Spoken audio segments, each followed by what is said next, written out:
boa noite a todos e a todas. Estamos aqui dando início à nossa live, que tem como título Escolha dos Conselheiros Tutelares e Conselheiras Tutelares do Futuro e Agora, né? Uma live promovida pela Escola de Conselhos, em parceria com o Conselho Estadual, com o nosso Comanda, com a Universidade Federal Rural de Pernambuco. Meu nome é Anderson, eu estou atualmente na coordenação pedagógica da Escola de Conselhos de Pernambuco e vou ficar na mediação dessa live de hoje, tentando trazer e organizar da maneira mais pedagógica possível, para que não só as informações mais importantes sobre esse processo de escolha que vai ser no domingo, que é um processo de escolha muito importante, eu acho que é a eleição mais importante do ano, um dos momentos mais importantes da nossa democracia no ano. Então, vou tentar aqui, de maneira o mais eficiente possível, trazer as dúvidas que vocês tiverem depois da fala institucional aqui dos nossos convidados. Então, por favor, fique muito à vontade para compartilhar suas dúvidas, suas considerações no chat. A gente vai levar isso muito em consideração. Também mande o nome de vocês e a cidade onde vocês se encontram. É sempre muito bom receber o carinho de tantos lugares de Pernambuco e do Brasil. Então, por favor, fique muito à vontade de colocar o nome e a cidade onde vocês se encontram. E já passo a palavra, então, para o coordenador institucional da Escola de Conselhos de Pernambuco, nosso professor da Universidade Federal Rural de Pernambuco, professor Humberto. E já eu passo a palavra aqui para a nossa presidenta Glaucia. Então, professor Humberto, por favor, fique à vontade. Boa noite, professor Anderson. Boa noite a todas, todos e todas que estão nos ouvindo, nos prestigiando. Não necessariamente agora, dia 28, às 19h12, mas aqueles que vão estar depois desse momento, prestigiando esse nosso trabalho aqui de mobilização em torno da escolha unificada dos conselheiros tutelares. Quero saudar a minha presidenta, a nossa presidenta Glaucia, né, Andrade, uma pessoa que vem conquistando, né, não só o nosso respeito, mas a nossa admiração pelo trabalho que está desenvolvendo, pelo esforço que está, né, desempenhando na presidência do SEDCA, e saudando a nossa presidenta, eu saúdo todas as conselheiras e conselheiros, né, do nosso Conselho Estadual, que é um parceiro histórico da Escola de Conselhos da Universidade, né, até porque, né, a Escola de Conselhos é o SEDC, e o SEDC é a escolha de conselhos, então não pode ser diferente, né. Quero saudar, né, o público que está aqui conosco, né, Gidivan, Mário, Leandro, né, Maciel, e dizer, professora, presidenta Glaucia, professor Anderson, que o Maciel colou grau hoje, né, ele está de parabéns e fez uma apresentação linda, foi o orador da turma. Então, assim, o meu boa noite também é aqui fazendo menção ao grande dia que a gente teve hoje, né, com a solenidade de colação de grau, né, dos trabalhadores e trabalhadoras do SUAS, do estado de Pernambuco. Então, a gente estava com o Carlos, nosso secretário executivo, com Carol, nossa secretária maior, né, da Secretaria de Desenvolvimento, Paula Vanusa, o reitor, Raquel, muita gente boa. E, né, então, parabéns, Marcel, e todo mundo. E já estou vendo aqui que a Alana também entrou, olha, Sédica presente. Alana, satisfação. Nosso grande Sédica, que é a equipe técnica presente também. Então, né, por enquanto, mais de que esse acolhimento não é só institucional, ele também é afetivo, porque está nessa noite, às vésperas das eleições, né, o processo de escolha, para todos nós é muito importante. Passo a palavra para o professor Anderson. Muito obrigado, professor Humberto, pelas palavras iniciais, e eu já vou passando a palavra para a nossa presidenta Glaucia para fazer suas considerações iniciais. Por favor, Glaucia, fique à vontade. Muito boa noite. É muito difícil falar depois do professor Humberto, principalmente pela generosidade dele de acolher a gente tão bem, né? Às vezes é ele que demonstra para a gente a importância do espaço que a gente está e das ações que a gente faz na rotina. Então, obrigada, professor Humberto. Me apresentando aqui a todas as pessoas, sejam muito bem-vindos. Eu, primeiramente, tenho que me identificar. eu sou uma mulher, né? Parda, meu cabelo ele é médio e minha principal característica são meus olhos. Eles são grandes e muito, muito expressivos e agora estão brilhando porque eu estou feliz demais de estar aqui. E o que me move muito é isso, é afeto. E a Escola de Conselhos consegue conduzir tanto suas formações quanto todas as suas atividades com muito afeto. Então, desde o meu primeiro contato, eu tenho me sentido muito em casa. Então, agradeço esse convite de estar aqui conversando com vocês, que também são referências no assunto para mim. Hoje, eu represento, enquanto presidente, estou, até maio do ano que vem, o Conselho Estadual da Defesa do Direito das Crianças e do Adolescente, com muito orgulho, né? Trago uma experiência de secretária de Desenvolvimento Social e Direitos Humanos da minha cidade. Eu sou de Petrolina, pessoal, no sertão pernambucano. Então, gosto muito de falar dessa minha experiência no município, porque foi lá que eu trabalhei com os conselhos de direito, participei dos primeiros conselhos representando o governo municipal e hoje, estando onde eu estou, com muito orgulho, estou servidora aqui do governo do estado de Pernambuco, represento a minha secretaria, que é a Secretaria de Justiça e Direitos Humanos no SEDECA, né? Então, essa é uma importante ferramenta, é um colegiado, eu não estou sozinha, então eu fico sempre ansiosa quando eu vou falar, porque eu estou aqui representando pelo menos 28 conselheiros, né? Pessoas que são militantes da própria sociedade civil, nós temos várias instituições representadas hoje, são 7, né? Nós temos, vou dar alguns exemplos aqui, a gente tem a PAI, a gente tem o SENDEC, né? A gente tem o CIEE, tem uma Fundação Gonzagão também, tem várias instituições da sociedade civil e também temos a representação do governo do estado de Pernambuco, que são as secretarias de educação, a Secretaria de Educação,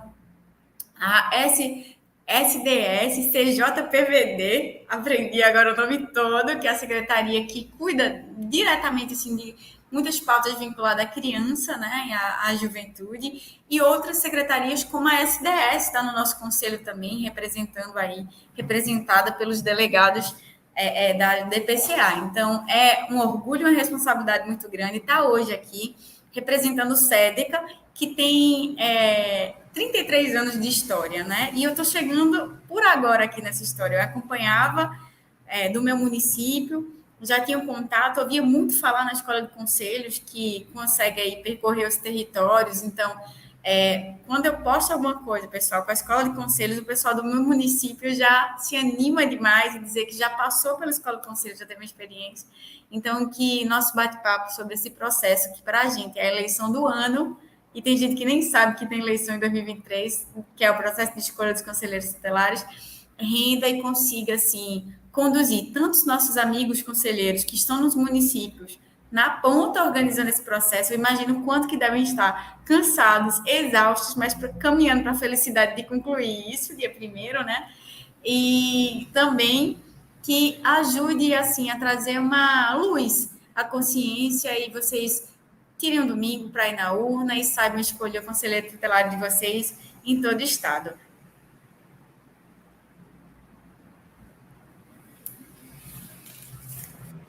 Muito obrigado, Glaucia, pelas suas palavras iniciais aqui, de muito ser sempre muito bem-vinda, né, na nossa Escola de Conselhos. Então, essa parceria vai longe. Então, para a gente começar, pessoal, a conversar sobre esse processo de escolha, aí eu aqui preparei uma pergunta para o professor Humberto Miranda para a gente começar a iniciar uma discussão mais aprofundada e mais complexa sobre esse processo. Então, professor Humberto, assim, a Escola de Conselhos, e eu também participei dessa construção, a Escola de Conselhos vem fazendo, né, algumas ações de abordagem social sobre a importância desse processo de escolha, né?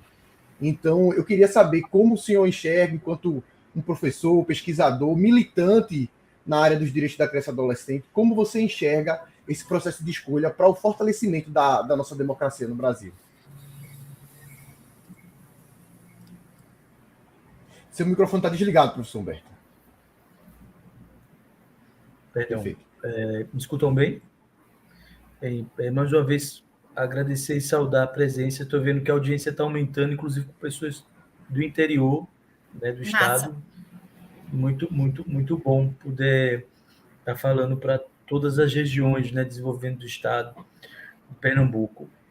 Tua pergunta é muito legal, Anderson, porque eu não sei falar de Conselho Tutelar sem falar de Estado Democrático de Direito, sem falar na possibilidade de que o Conselho Tutelar, quando ele foi pensado e elaborado, implantado, o Brasil estava vivendo num momento onde a redemocratização era a grande, né, motora do processo, não só de político, do ponto de vista, né, das transformações da própria burocracia política, mas também do ponto de vista social e cultural.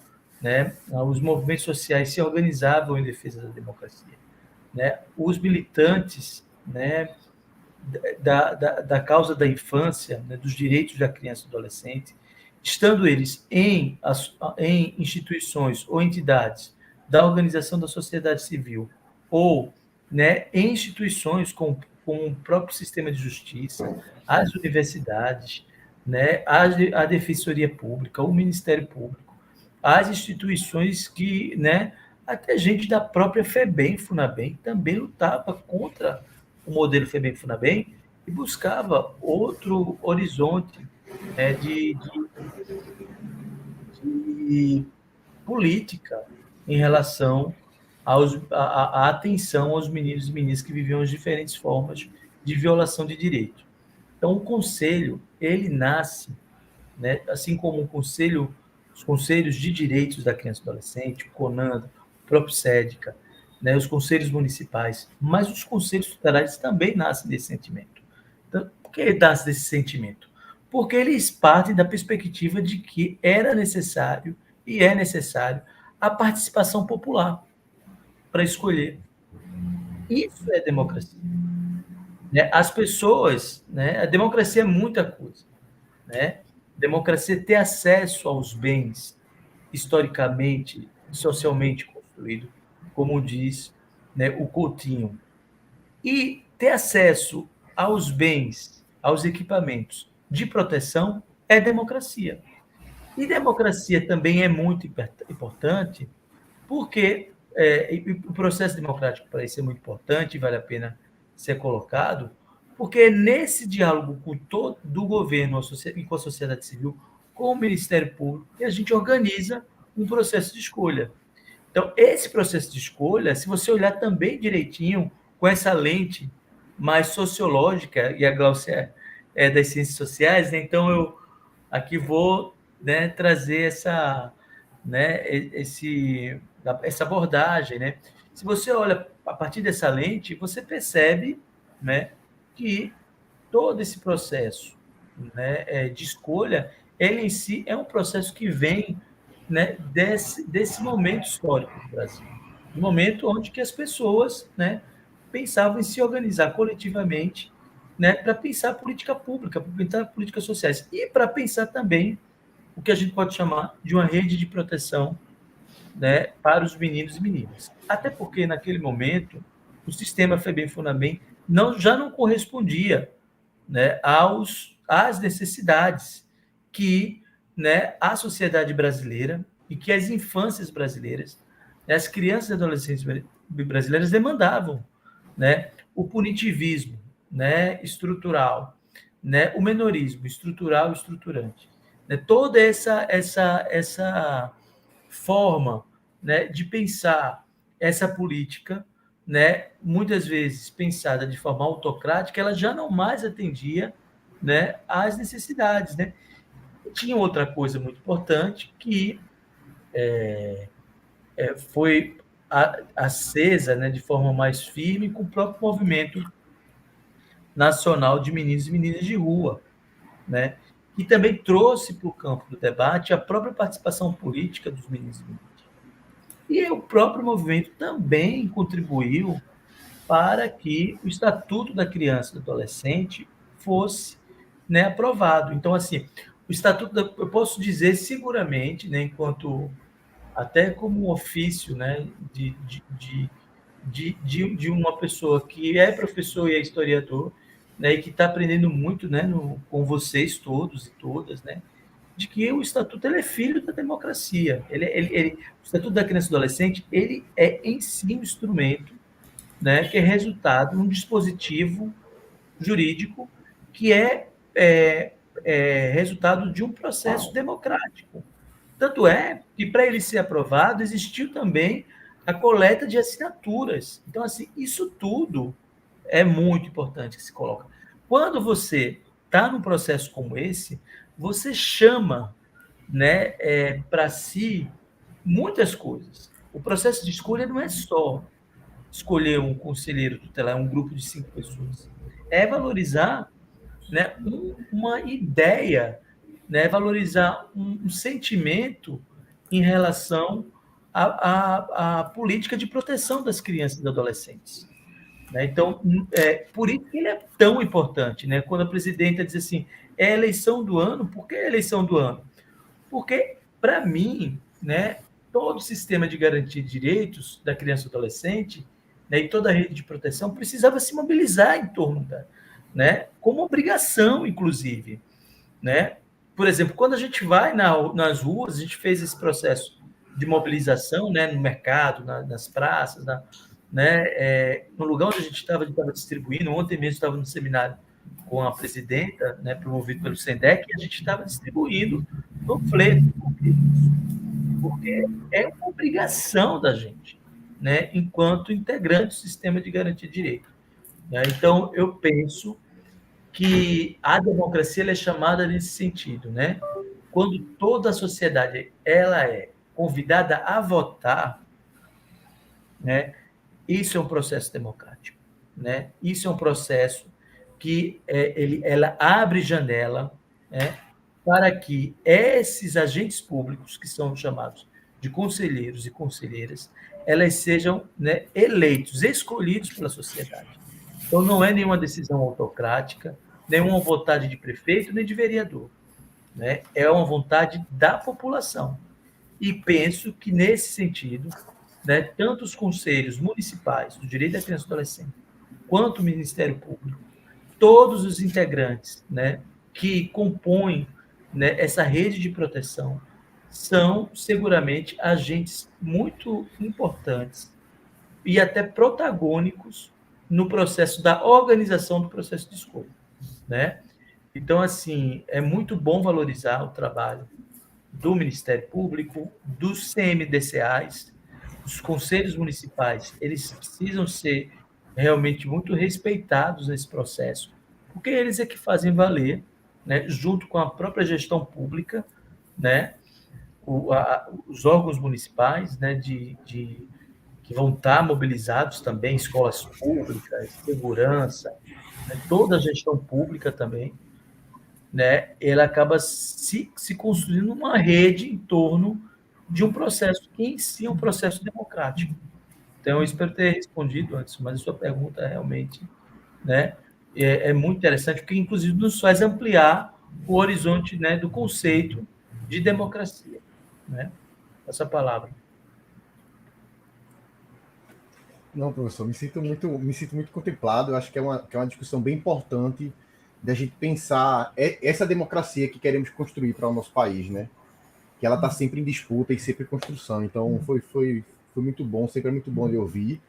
E chegou o nosso professor Geraldo. Então, eu vou introduzir o nosso professor Geraldo na live. O nosso professor Geraldo acabou de chegar por aqui.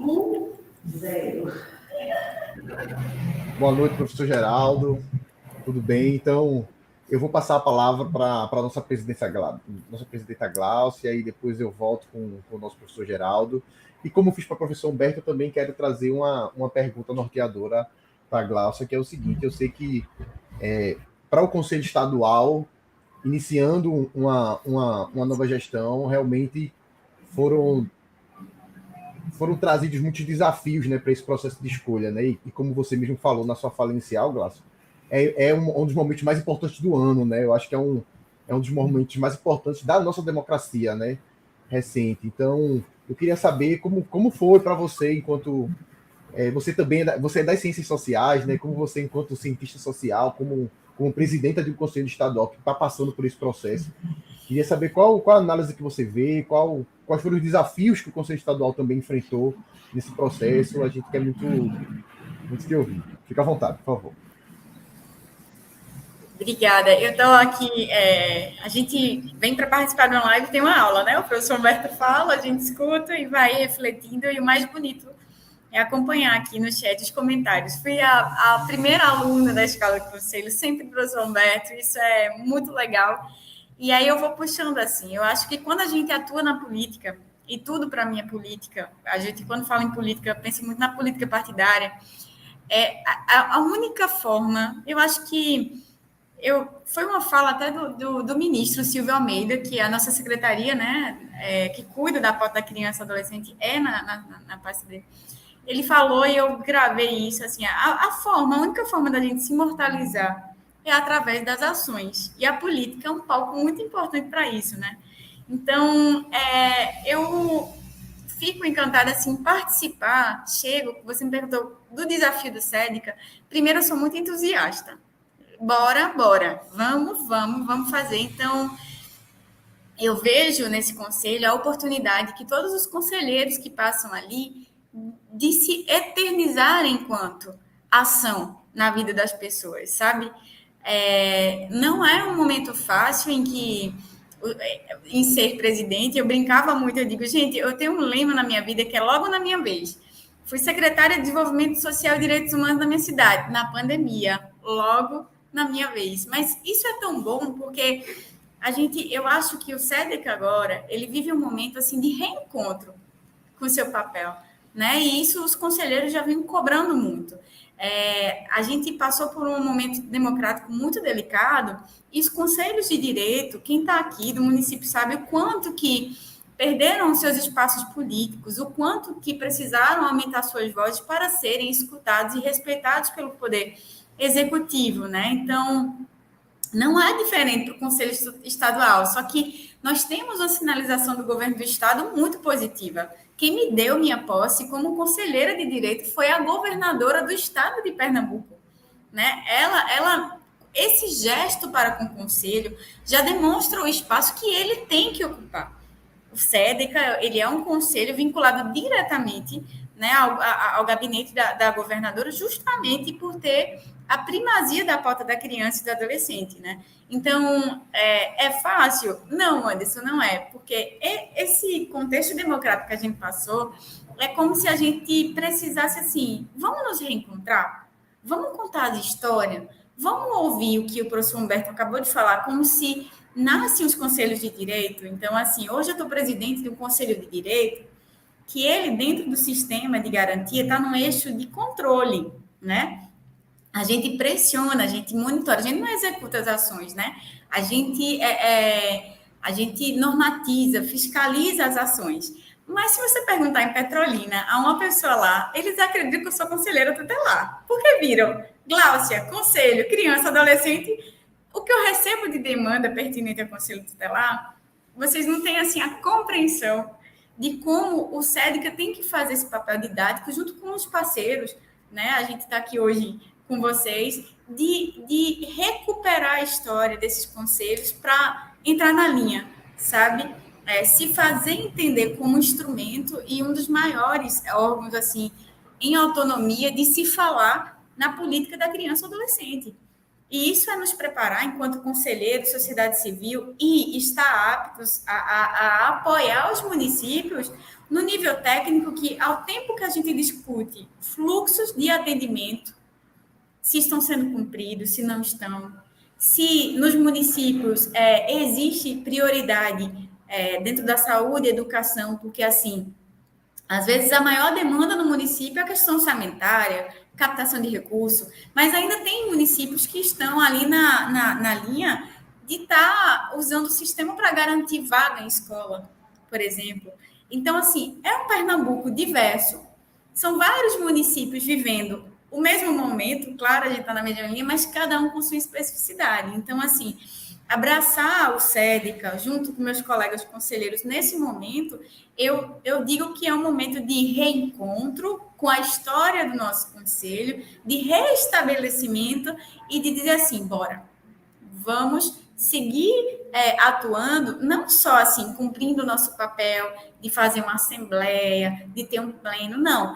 Cumprir o papel de se imortalizar dentro da política de direitos humanos, como o SEDCA sempre se fincou, né, historicamente, assim, deixando legado, sabe? E esse legado, ele parte da atenção que os governos têm que dedicar e respeitar os seus conselheiros, né? Ele parte disso, parte também da necessidade de se pensar orçamento também. A gente não pode, assim, estar aqui conversando, a gente vai se aprofundar mais sobre os conselhos tutelares, sem pensar na realidade de que existem conselhos tutelares que não têm um computador para trabalhar, que não tem um carro, que não tem um combustível. Então, a gente vai, gente, do sonho, sabe, do afeto, do contato com o município.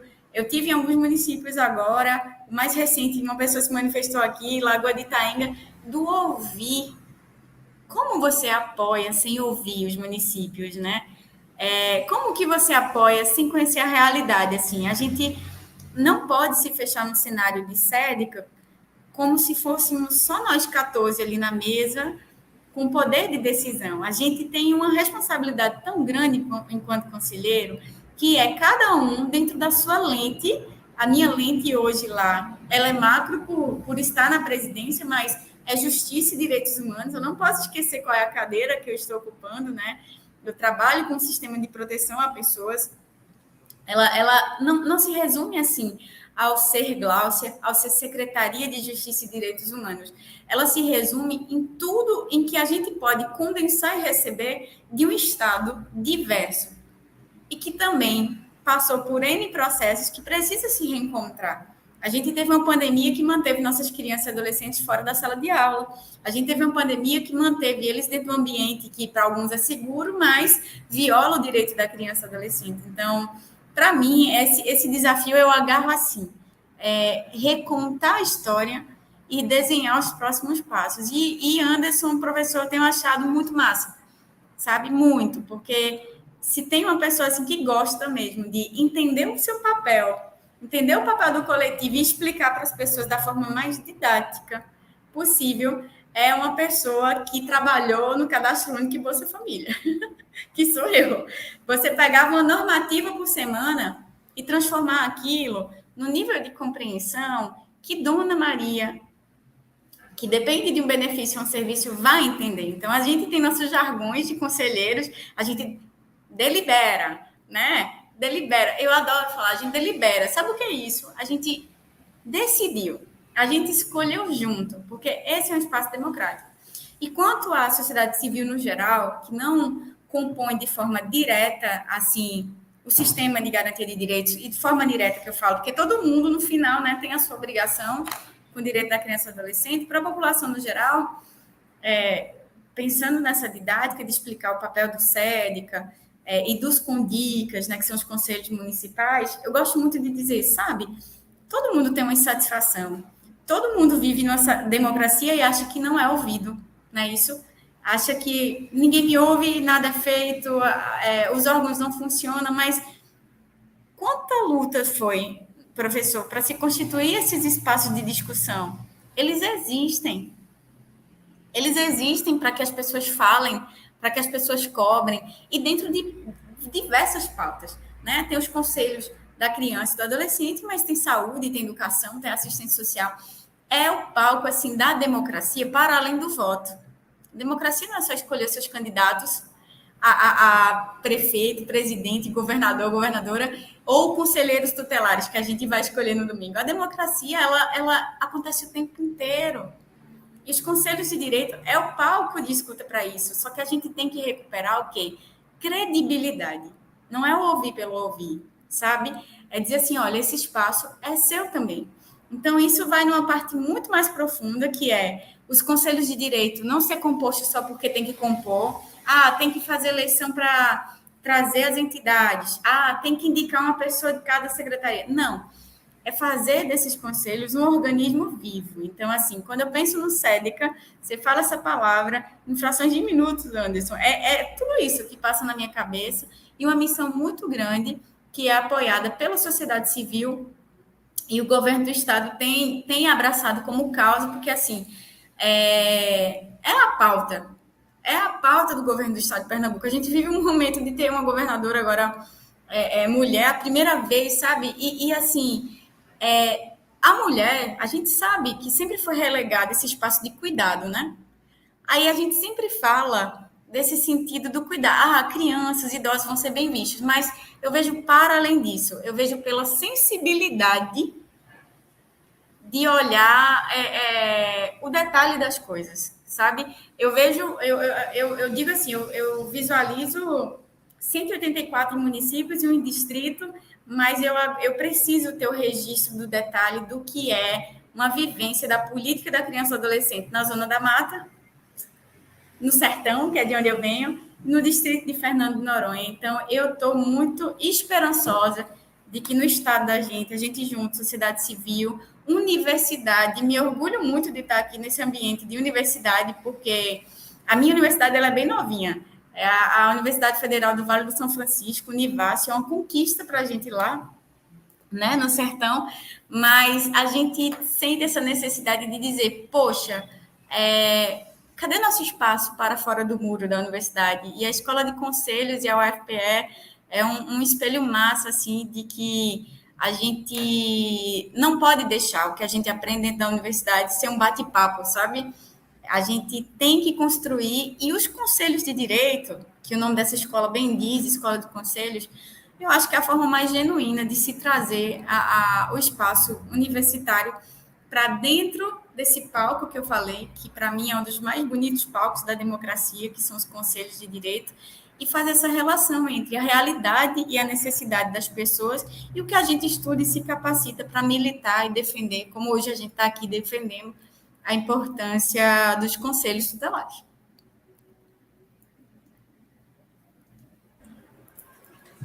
Muito bom te ouvir, Glaucia. Muito bom te ouvir. E acredito que é uma sensação aqui de todos, né? Essas palavras aí de quem está, inclusive, exercendo um papel tão importante, que é a presidência de um conselho estadual, né? De um estado tão complexo, tão diverso, como você mesmo trouxe, como é Pernambuco. Então, muito legal te ouvir. Tem algumas considerações aqui bem legais do nosso público, assim, então estão trazendo reflexões bem interessantes. Mas eu quero continuar ainda como a gente vem trabalhando, e já quero trazer o nosso professor Geraldo, nosso professor da Escola de Conselho de Pernambuco, mestrando em Educação, Culturas e Identidades, meu companheiro de mestrado. Vou trazer ele para a conversa. Aí, Geraldo, eu sei que você tem muitas considerações a falar sobre esse processo de escolha, mas tem uma característica muito interessante desse processo, e eu sei que você vai trazer muitas informações sobre isso, que é o fato de ser uma data unificada, né? Um processo de escolha com data unificada. E como isso é a importância? Qual a importância desse ato para os conselheiros tutelares, Geraldo? Como é que você tem enxergado todo esse processo? A gente quer muito te ouvir, professor. Por favor, fique à vontade. Ok. Primeiramente, boa noite, professor Anderson. Boa noite, professor Humberto. Boa noite, presidente Glaucia. Ainda bem que você fez a pergunta de maneira cirúrgica, Anderson, porque eu vejo pessoas falando assim, processo de escolha unificado, como se fossem as mesmas regras para todos os 5.570 municípios brasileiros, além do Distrito Federal e Fernando de Noronha. E não é. O Estatuto preconiza, lá no artigo 139, que o processo de escolha será definido por lei municipal. Então, além de todos aqueles parâmetros que tem a resolução do CONANDA, que agora a vigente é 231, quem define o processo de escolha e a forma que os conselheiros são escolhidos é a lei municipal. Então, a sua pergunta ela foi cirúrgica, porque, de fato, é um processo de escolha com data e período unificado, e não processo unificado. Porque nós não podemos colocar no mesmo nível de exigência e de requisito todos os municípios brasileiros. Tem município que não tem o mesmo nível de exigência de uma capital. E isso deu muita confusão nas pessoas e ainda vem dando, porque, por exemplo, aqui na região metropolitana, você tem requisitos para o Recife que não são os mesmos requisitos para Olinda ou Jaboatão. E aí, muitas vezes, as pessoas ficam, eita, mas na cidade tal pode fazer isso e aqui não pode, porque justamente quem define o processo de escolha é a lei municipal. E o Conselho Municipal dos Direitos da Criança e do Adolescente, ele publica as resoluções que são normas infralegais. Simplesmente isso. E falando desse tema, Anderson, ele é muito apropriado porque houve uma razão na época, e eu posso falar bem desse período porque eu fazia parte do Fórum Nacional de Conselheiros Tutelares. Eu era conselheiro tutelar da cidade do Recife, fui presidente da Associação Metropolitana de Conselheiros e Ex-Conselheiros Tutelares, depois fui escolhido pelo meu estado para representar a classe no Fórum Colegiado Nacional em Brasília. E essa mudança, ela se deu através do projeto de lei do Senado de número 278 de 2009. E esse projeto de lei, ele foi discutido por uma razão, porque como os mandatos não eram unificados, a gente tinha, por exemplo, uma turma. 2009 foi a primeira turma da Escola de Conselhos de Pernambuco. O que acontecia? Tinha município que estava no começo do mandato, tinha município que estava no final do mandato, tinha município que estava no meio do mandato. A gente não tinha uma uniformidade, nem para a formação continuada pela Escola de Conselhos, nem para uma pauta. A gente que precisava ter uma pauta cronológica, ou seja, uma pauta que discutisse orçamento, uma pauta que discutisse conferência, uma pauta que discutisse processo de escolha. E aí, na época, no Senado, teve uma relatoria, que foi o senador Ginhagelo, e ele nos convidou para fazer parte como comissão redatora. E, inclusive, os contemporâneos da época presenciaram isso, como, por exemplo, Selma, que era presidente da Associação dos Conselheiros Tutelares do Distrito Federal. Me foi oportunizado fazer a redação dos parágrafos 1º e 2º do artigo 239. E esse parágrafo é justamente que fala da realização do processo de escolha em data unificada em todo o território nacional no primeiro domingo do mês de outubro do ano subsequente ao das eleições presidenciais. Então, construída essa minuta que foi colocada na relatoria do senador Ginhagelo e que depois foi aprovada e transformou-se na Lei 12.696, esperávamos e ainda esperamos que isso traga uma pauta nacional de fortalecimento do órgão, de reflexão, de reconhecimento. Esse processo atual é o terceiro processo. E tivemos 2015, 2019, 2020. E podemos reconhecer o avanço em virtude do governo atual. Por quê? Se hoje nós temos, por exemplo, a cessão das urnas eletrônicas, isso é graças ao empenho da atual gestão do Ministério dos Direitos Humanos e Cidadania. Se hoje nós temos vários atores envolvidos, é fruto, eu estou falando a nível de Brasil, porque a nível de Pernambuco, nós, felizmente, estamos ouvindo falar novamente do SEDECA.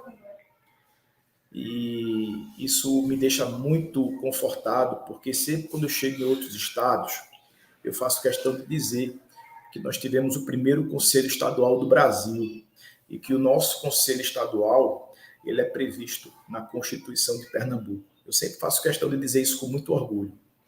Então, está sendo muito importante todo esse aparato que o Conselho Estadual está dando aos municípios, do ponto de vista técnico-jurídico, do ponto de vista institucional.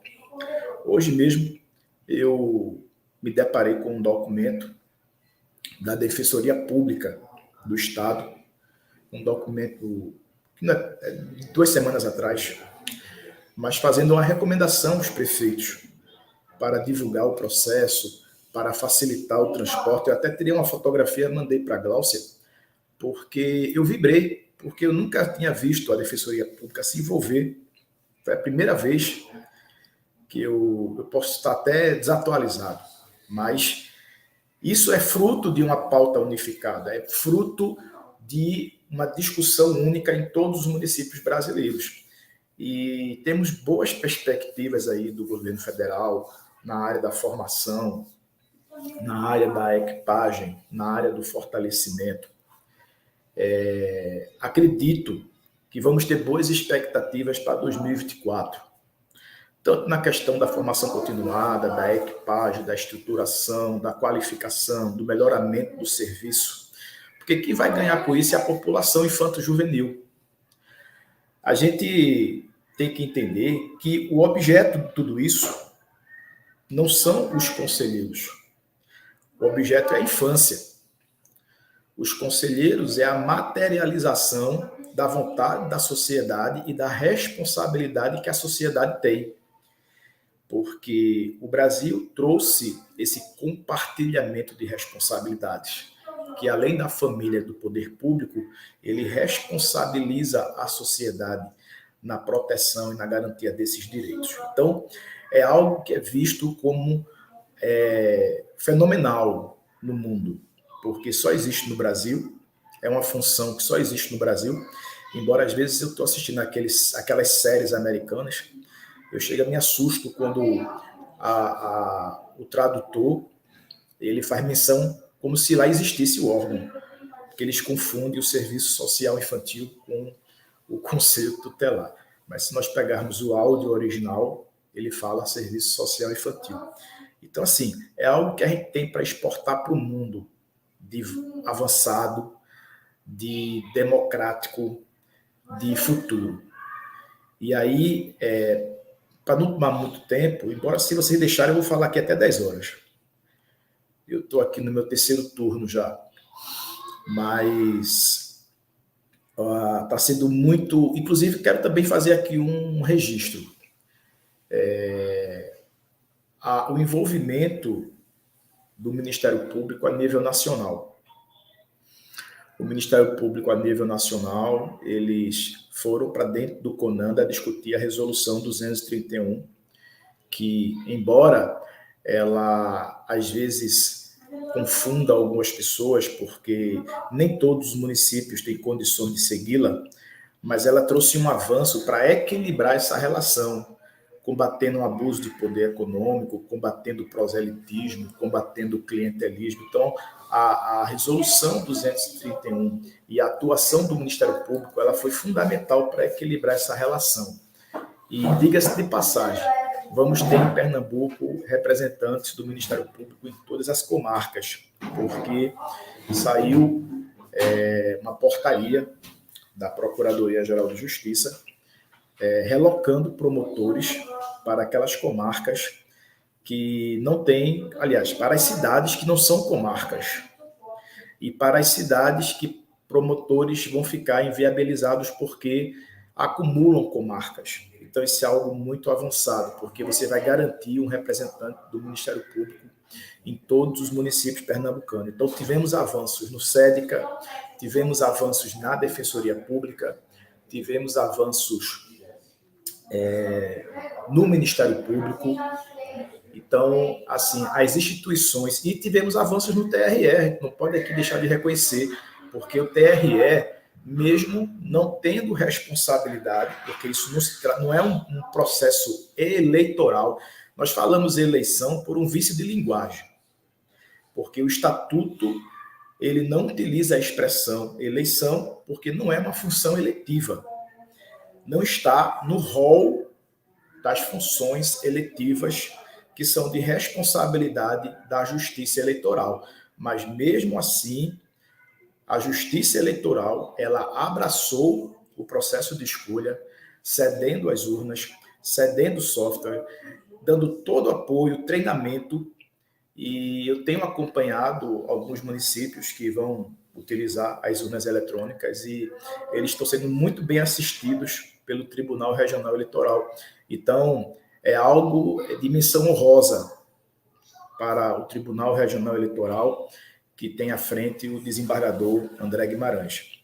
Então, estamos aqui para convocar a população, para procurar conhecer os candidatos de sua cidade, procurar conhecer os locais de votação, e elas podem ter isso nos sites das prefeituras, nos sites do CONDICA, aliás, dos Conselhos de Direitos da Criança e do Adolescente, nas redes sociais, e procurar escolher candidatos e candidatas que tenham verdadeiros compromissos com as causas das infâncias.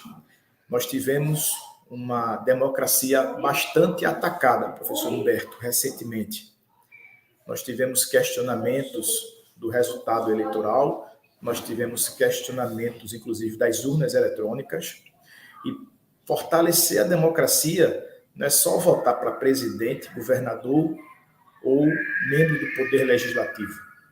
Fortalecer a democracia é participar da escolha também daquelas pessoas que vão nos representar em outras instâncias, como é o caso do Conselho Tutelar. Então, a gente precisa convocar a população para escolher e escolher bem. Não apenas escolher porque está sendo levado por alguém, porque está sendo convencido por alguém ou porque deve algum favor, mas escolher porque tem consciência que aquele candidato, aquela candidata vai poder representá-lo bem nesse papel de zelo e garantia dos direitos. E depois vamos poder avaliar. Quem sabe numa live, quem sabe no pleno do SEDICA, quem sabe nos nossos seminários, a gente poder avaliar esse processo de escolha. Porque, diga-se de passagem, os 2 anteriores não foram avaliados. Não tivemos nenhum momento para avaliar, viu, presidente? Já estou lhe dando aí uma pauta. Não tivemos nenhum momento de avaliação, nem de 2015, nem de 2019. Então, como é que poderíamos corrigir quaisquer defeitos se não fizemos nenhuma avaliação do passado? E aí, diante dos brilhantes historiadores, precisamos conhecer o passado para entender o presente e planejar o futuro. E aí é onde precisamos continuar essa pauta. E vamos precisar planejar as nossas formações, os nossos seminários, os nossos encontros, os nossos simpósios, quem sabe aí a 5ª turma de especialização. Eu sempre faço... Eu quando chego nos outros estados, o povo diz, eita, lá vem aquele pernambucano besta, que diz que tudo começou em Pernambuco. Eu disse, Pernambuco foi que redigiu o artigo 227 da Constituição, Pernambuco redigiu os parágrafos 1º e 2º do artigo 139, que resultou na Lei 12.696. Pernambuco tem o primeiro Conselho Estadual, Pernambuco tem a primeira DPCA, Pernambuco tem o único curso de especialização em direitos da criança e do adolescente, e Pernambuco tem a única escola de conselhos ainda em atividade e que vai ter muitos anos pela frente. Vamos debutar esse ano, graças a Deus, né, professor Humberto? Vamos completar 15 anos, e eu tenho o orgulho de ter sido cursista da primeira turma, de extensão, cursista de especialização, membro do Conselho Gestor Estadual e Nacional da Escola de Conselhos e hoje parte do corpo docente. Então, é um orgulho que nós temos, assim como temos da nossa bandeira, do nosso hino, do nosso bolo de rolo. E vou parar por aqui. Mas estou à disposição para responder qualquer pergunta ou indagação.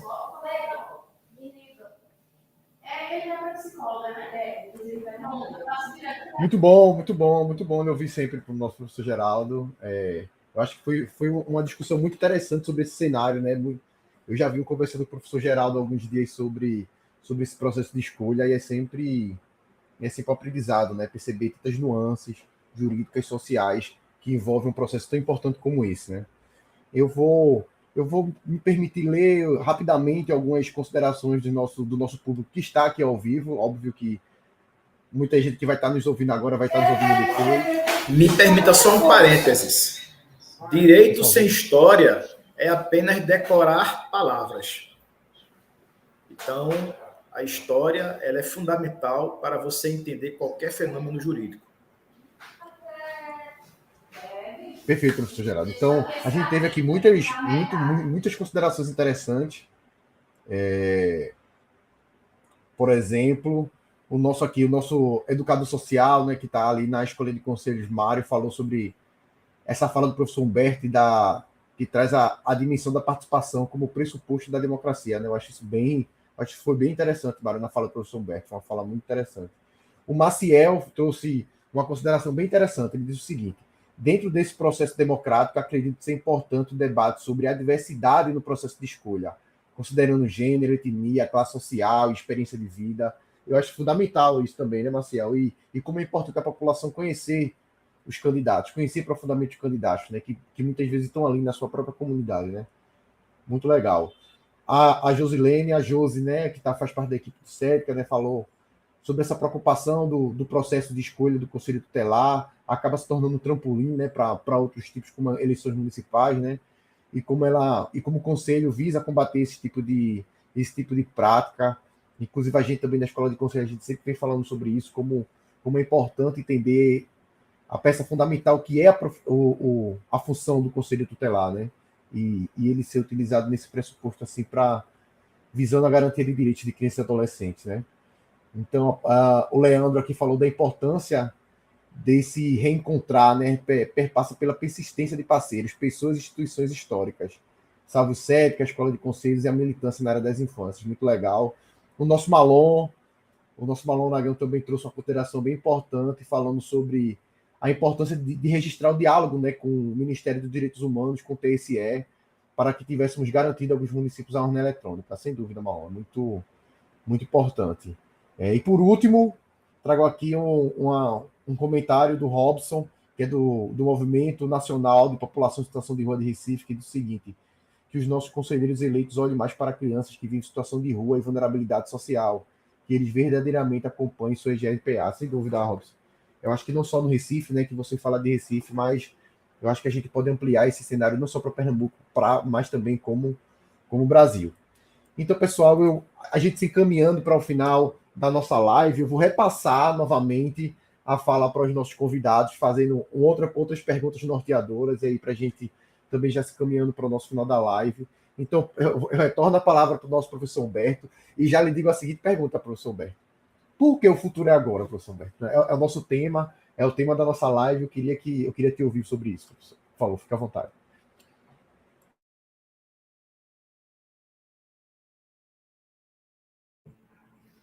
Bem, a gente pensou nessa construção, né, que tem uma poesia aí, o futuro é agora, e as pessoas precisam perceber, né, que existe aí uma possibilidade concreta da gente escrever as próximas páginas, né, da garantia de direitos da criança e do adolescente no Brasil, agora no domingo, né, e com toda retrospectiva que o próprio professor Geraldo trouxe, que a presidenta Gláucia trouxe, né, a gente percebe que essa escrita, né,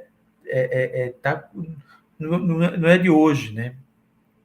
Muitas organizações estão se mobilizando, ministérios estão se mobilizando, né? Conselhos de direitos hoje estão mais fortalecidos nesse sentido.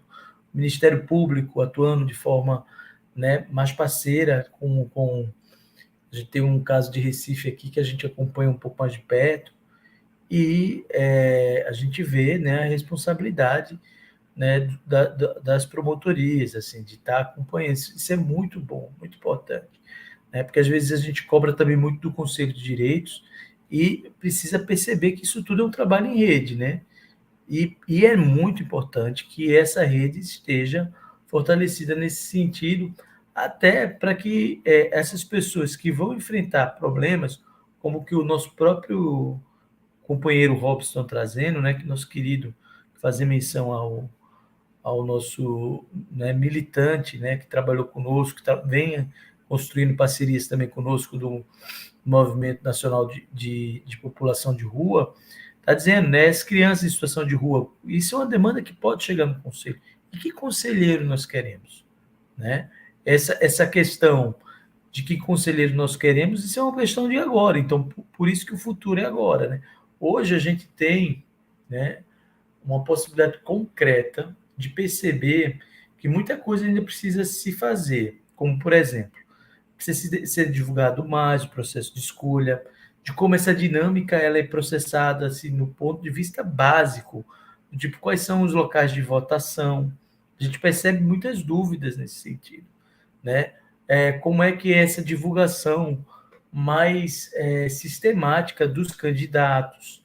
A gente vê exemplos de conselhos municipais construindo divulgação mais efetiva nas organizações, nas instituições, colocando panfletos, né? Olha, por exemplo, na RPA, eu cheguei ontem no Tribunal de Justiça e vi 6 cartazes, cada cartaz com os candidatos de uma RPA diferente. Então, isso são formas de você divulgar, né? E a gente percebe que as pessoas também estão cobrando mais essa organização. Isso é uma coisa muito importante. Isso já é muito, muito... Eu considero que, por exemplo, o processo de escolha de hoje já não é o mesmo, né, do que aconteceu há 4 anos atrás ou 8 anos atrás. Mas eu concordo com o professor Geraldo que a gente precisa avaliar, até para que, né, os próprios conselhos municipais, né, e o próprio Ministério Público perceba como é que a gente pode, né, aprimorar esse processo de participação das pessoas. Né? Porque, assim, não é só importante ter um processo de escolha, é necessário que as pessoas participem. E as pessoas precisam saber onde votar, quem votar, né? Qual é o perfil desses candidatos e candidatas e candidates, né? Até porque, assim, eu costumo dizer, não há como cobrar depois se você não participa agora. Então, por isso que o futuro é agora, né? Assim, às vezes eu estava em uma outra instituição, pessoas do sistema de garantia de direito, eu não vou votar no domingo. Como não vai votar no domingo? Você é do sistema de garantia de direitos, né? Dedicar meia hora, 1 hora do seu tempo para decidir uma questão tão importante, né? Olha, há muitas críticas em relação à atuação dos conselhos tutelares, né?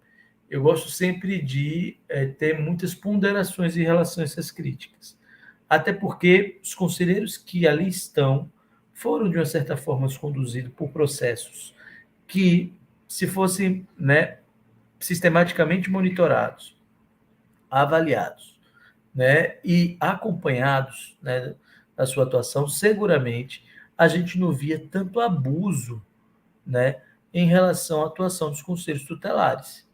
Então, eu penso que o futuro é agora, quando a gente agora pensa em fazer mobilizações nas redes e nas ruas. Né? Tenta falar, inclusive, não só para, né, os nossos, é necessário que a gente fale para quem não é do sistema de garantia de direito. Essa nossa ação da Escola de Conselhos nas ruas, nos mercados, nas praças, foi para ensaiar uma outra forma de mobilização. Né? E isso, de uma certa forma, o Mário até perguntou, e a pergunta de Mário é uma pergunta, né, assim, estratégica, porque ele sabe que aconteceu de fato, né, muitas questões curiosas. Né? Primeiro que o pessoal pensava que a gente era candidato, não era, Anderson? Nós não somos candidatos.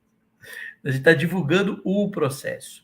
E muita gente perguntou, né, Glaucio, é uma coisa tão interessante, e quando eu parava, pedia licença para falar um pouquinho, né, com a pessoa que estava ali transitando em um desses espaços, e falava que queria conversar um pouco sobre o conceito tutelar, as pessoas paravam para escutar. Impressionante. Né? E uma coisa que eu não sei se os colegas tiveram a impressão, a gente sentia, sabe, Geraldo, um pouco né, das pessoas que já recorreram ao Conselho Tutelar. Né? As pessoas que eram abordadas em algum momento da vida já recorreram ao Conselho Tutelar. Né? E todas elas paravam para escutar com a gente, né, sobre essas questões. Né, Mário? Mário está aqui, né? Nosso querido Mário. Né? Elas realmente tinham, né, muitos questionamentos. Então, isso foi uma coisa muito importante. E nos fóruns que a gente participa, nos debates, muitas questões estão surgindo, presidenta Gláucia, professor Geraldo, professor Anderson. Eu tive uma conversa lá na universidade com um grupo de lideranças e que uma parlamentar disse assim, eu estou preocupado querendo mobilizar a classe média. A classe média precisa votar para o Conselho Tutelar. Né? Veja que preocupação interessante essa. Né? Uma outra fez, eu quero saber quem são os candidatos negros. Quero trazer esse debate da etnicidade para o debate, para dentro do Conselho Tutelar. Então, são questões que eu considero saudáveis, né? Quando você fala, por exemplo, né, de que tem que ter representatividade, acho que foi o Marcel que disse, né? Tem que ter mulher, tem que ter negro, tem que ter pessoas com diferentes orientações, diferentes religião e religiosidade. Por que isso? Porque as meninas e os meninos também são diferentes, a gente não tem padrão de Conselho Tutelar. Né? A gente não quer um padrão de conselho. Não existe conselheiro tutelar padrão. Existe essa sociodiversidade que a gente precisa, né, respeitar e promover e valorizar. Né?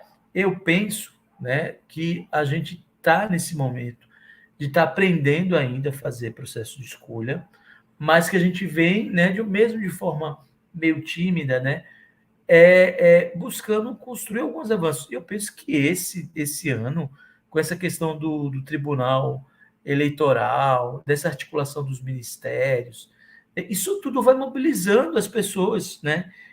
E assim, eu sonho com um dia de a gente realmente estar trabalhando com possibilidade de escolher pessoas realmente da área da infância, porque quando há 33 anos, quando o conselho foi pensado, tutelar foi pensado, e eu falo isso porque eu conversei com os redatores do Estatuto da Criança e Adolescente, né? E eu dizia assim, como vocês pensaram os conselhos tutelares? E todos eles diziam, né, que na década de 80, quando pensaram essa possibilidade de conselho tutelar, pensavam sempre na possibilidade de ter pessoas que eram referência no bairro, na comunidade, né? Pessoas que tinham experiência, que eram reconhecidas por trabalhar no campo dos direitos humanos de criança e adolescente. Então, a gente precisa fazer com que essas primeiras ideias sejam retomadas, porque só assim a gente vai ter conselheiros e conselheiras, né, comprometidos eticamente, comprometido tecnicamente, porque não adianta ter seu bom coração, preciso ter expertise, preciso saber de como encaminhar, né, e ter noção de rede, né, porque o trabalho do conselho é um trabalho colegiado e é um trabalho em rede. Se o conselho pensa só nele, né, e busca ali fazer uma caixinha, com certeza esse conselho ele não vai estar atendendo as demandas que a rede de proteção vai querer. E como o conselho tutelar é importante, quero terminar aqui a minha fala, né, buscando sempre responder a pergunta geradora, que a Escola de Conselhos trabalha com essa metodologia, né, de perguntas geradoras, com a metodologia freiriana, inclusive. Essa pergunta, por que o futuro é agora? Quando a gente estava na pandemia, eu tive a oportunidade de participar de uma pesquisa com os professores, com professoras da Unesp e da Unifesp. E a gente fez uma pesquisa nacional de como é que se dava a relação do Conselho Tutelar durante a pandemia, a atuação do Conselho Tutelar na pandemia. Uma das questões mais legais, né, que a gente teve, né, nessa pesquisa foi que os conselheiros tutelares, né, fizeram muita falta na pandemia, né, porque, inclusive, o número de denúncias em relação, por exemplo, a violência sexual diminuiu. E, né, os profissionais da educação, por exemplo, né, pensaram essa diminuição a partir do fato de que os conselhos tutelares estavam trabalhando de forma remota, outros com muitas dificuldades de atuar. Então, isso tudo, né, me faz perceber a importância, a relevância do conselho tutelar para a rede de proteção. E a gente só sabe, né, de como ele é realmente importante quando a gente vê que ele não está podendo exercer, de fato, as suas funções. Mas é necessário que a gente tenha conselheiros sensíveis às causas das crianças e adolescentes em situação de rua, das crianças em situação de institucionalização, das crianças e adolescentes que estão vivendo as mais diferentes violências, né, dentro e fora de espaços institucionais, dentro e fora das suas casas, para que a gente tenha, né, uma dessas portas de entrada tão pertinho da comunidade, né, efetivamente funcionando e com qualidade, né? Mas isso é o que a gente busca e eu acredito muito que é trabalhando bastante que um dia a gente vai chegar perto ou quem sabe, né, de fato, né, alcançar esse nosso sonho. Para terminar, um provérbio africano que diz assim que para criar uma criança, toda aldeia precisa se mobilizar. Então, eu trago aqui, fazendo menção a esse provérbio africano, para dizer assim, para se proteger uma criança, toda a sociedade precisa se mobilizar. E qual é uma forma da sociedade se mobilizar? Votando em um conselho tutelar, efetivamente, né, decente. Isso é uma forma de proteger de toda uma aldeia, né, cuidar de uma criança. Passo a palavra. Muito bom, professor Humberto, lhe ouvir. E já passo a palavra também para a nossa presidenta Gláucia e te faço a mesma coisa, Gláucia. Eu queria que tu iniciasse falando. O professor Geraldo trouxe essas considerações sobre o papel do TRE, o papel do MP e a importância desses órgãos estarem atuando nesse processo de escolha que é tão importante. O professor Geraldo considerando, inclusive, como um avanço histórico nesse sentido do processo. E eu queria te ouvir, Gláucia, como foi essa tratativa aqui em Pernambuco, né? Como foi essa conversa com esses órgãos. E também fique à vontade para fazer suas considerações finais também dessa nossa live, ok? Por favor, fique à vontade.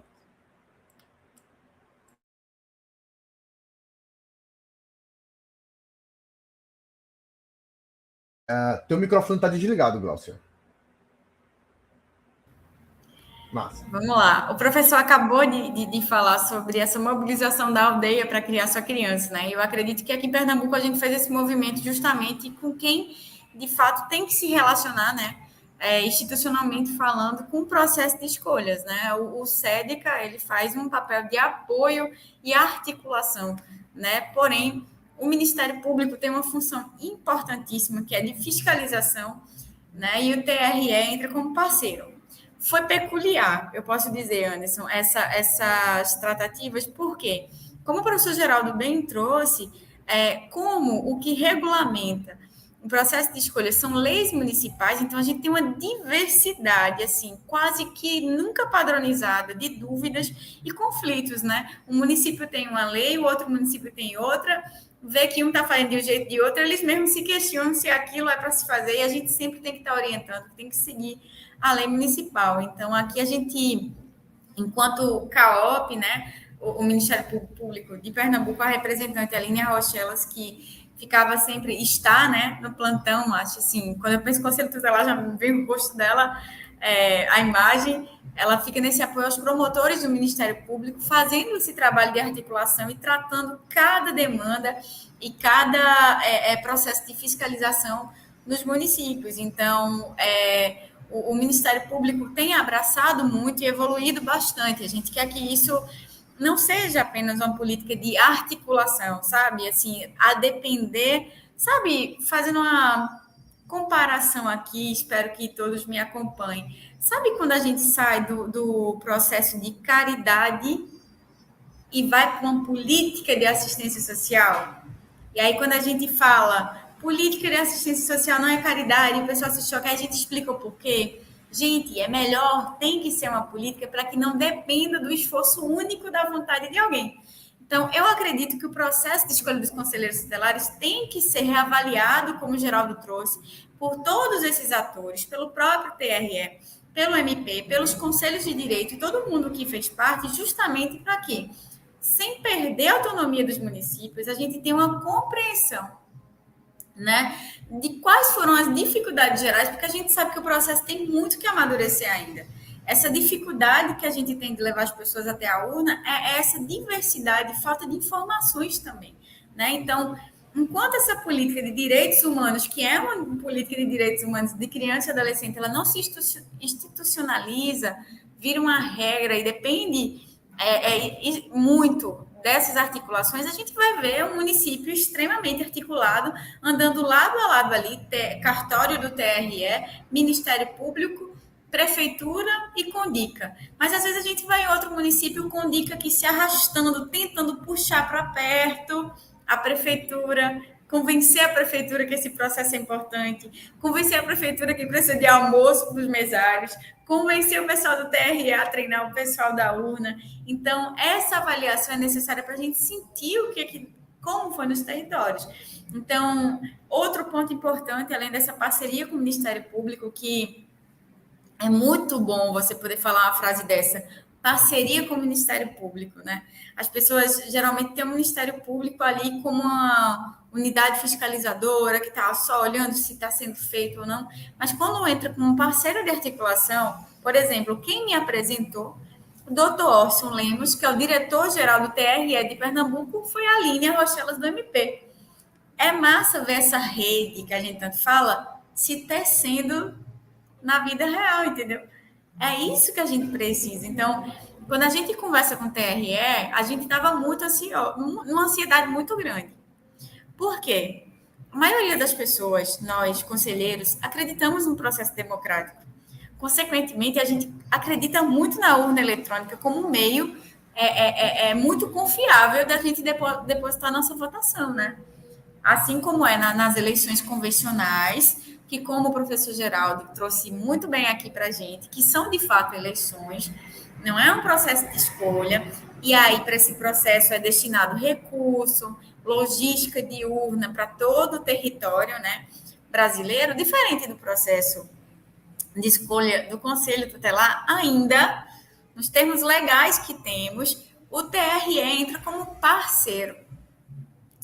E esse negócio de parceiro é danado. A gente volta para aquela nossa reflexão, sabe? Política e aquela vontade ou articulação ou possibilidade financeira de quem não está posto na lei como está, tem que estar ali obrigatoriamente. Então, primeiro veio a ansiedade de esperar a resolução do STF, né?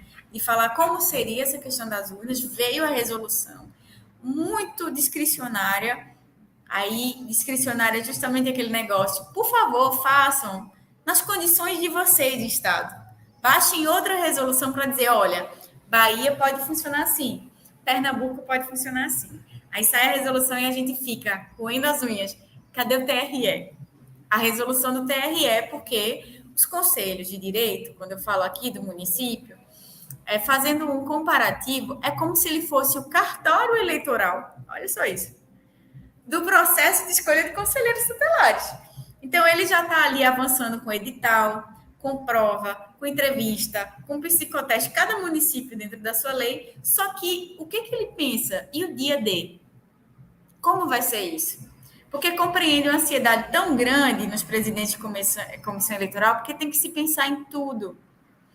Tem que se pensar na divulgação, tem que se pensar no colégio, tem que funcionar a energia para a urna pegar, tem que imprimir cédula onde não será uma urna eletrônica. Então, era essa ansiedade dos municípios justificada porque eu já participei do processo na ponta, né?